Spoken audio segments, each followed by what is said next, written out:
Salah satu ucapan bahagia yang disampaikan Tuhan yang terdapat dalam kitab Matius pasal 5 berkata demikian. Berbahagialah orang yang dianiaya oleh sebab kebenaran, karena merekalah yang ampunya kerajaan sorga.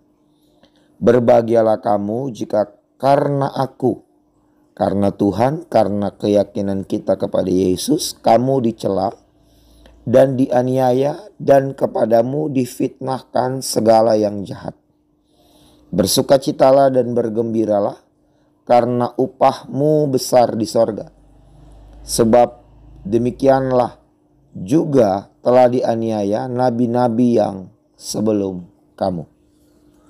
Pemenang atau pribadi-pribadi yang akan menggenapi janji-janji Tuhan adalah mereka yang tak akan pernah berhenti. Apapun yang dihadapi, entah suka, entah duka, entah kelimpahan maupun kelaparan, mereka akan terus maju karena mereka yang akan menggenapi janji Tuhan pasti melabuhkan pengharapannya di balik tabir. Berbahagialah kita karena kita tahu kita dipilih Tuhan. Sebabnya kita patut mengucap syukur dan tetap tekun dalam doa. Karena kita yakin bahwa Dia tidak akan pernah terlambat memberikan pertolongan bagi kita.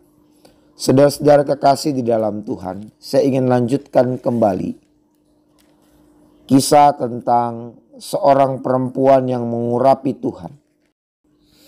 Saya lanjutkan ayat 11 sampai 13. Karena semua orang miskin selalu ada padamu, tetapi aku tidak akan selalu bersama-sama kamu. Sebab dengan mencurahkan minyak itu ke tubuhku. Garis bawahi, sebab dengan mencurahkan minyak itu ke tubuhku, ia membuat suatu persiapan untuk penguburanku. Aku berkata kepadamu, sesungguhnya di mana saja Injil ini diberitakan di seluruh dunia, apa yang dilakukannya ini akan disebut juga untuk mengingat dia. Saudara-saudara kekasih, perempuan ini mungkin tidak menyadari secara mendalam bahwa apa yang dilakukannya di luar kepatutan. Karena tidak mungkin orang diurapi oleh seseorang yang lebih rendah. Karena tidak ada sejarahnya air mengalir dari tempat rendah ke tempat tinggi. Hukum gravitasi dari atas ke bawah.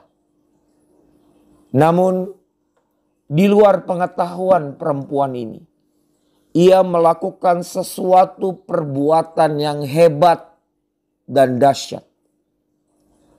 Apa dasarnya?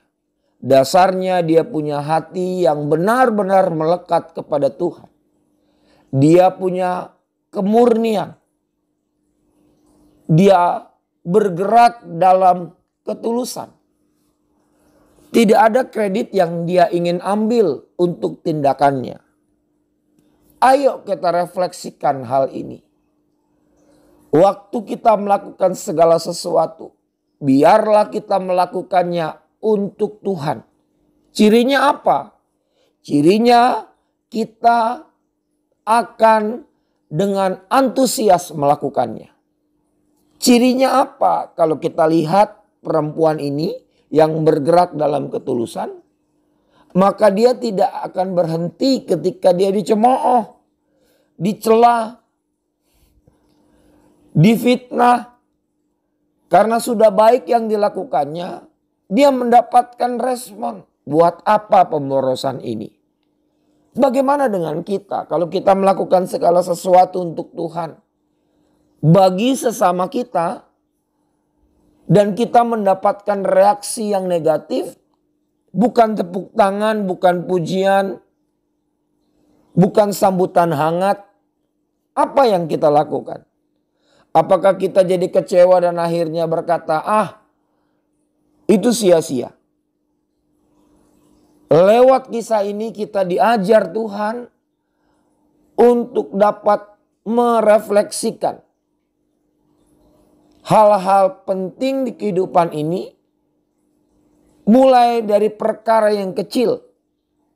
Karena saya tahu dia perhatikan tiap kita. Perempuan ini punya ketulusan dan bergerak. Karenanya Tuhan berikan apresiasi yang luar biasa. Dimanapun kitab Injil ini diberitakan, orang akan ingat apa yang ia lakukan untukku. Karena firman Tuhan berkata, di manakah aku melihat engkau dilayani? Di manakah aku dapat memberi makan saat engkau lapar? Memberi minum saat engkau haus?